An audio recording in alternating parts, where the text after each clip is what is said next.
Au milieu de tout ça, on voit une vague de départ à la tête des grandes entreprises cotées à l'échelle mondiale. C'est le Wall Street Journal qui a sorti cette étude.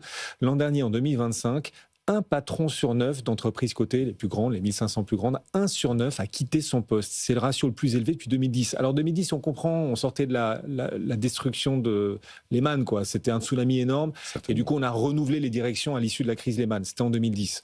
Là, qu'est-ce qui explique cette vague de départ de patrons ?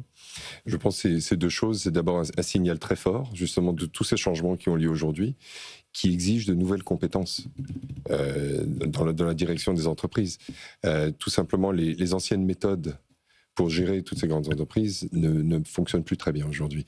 Donc c'est un nouveau monde. Avec ce nouveau monde, il faut un nouveau souffle, très clairement.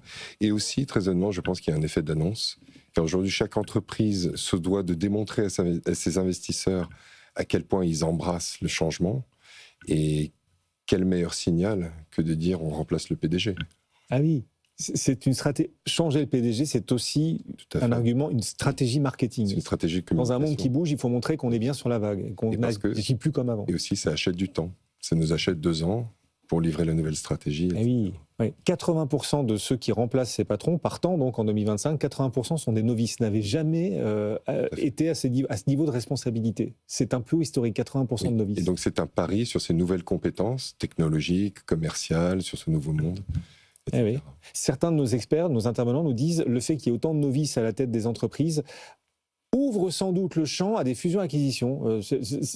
Vous voyez un lien, une logique des fusions-acquisitions plus nombreuses parce qu'à la tête des entreprises, on aurait des novices ? Sans aucun doute, et aussi très difficile à prévoir.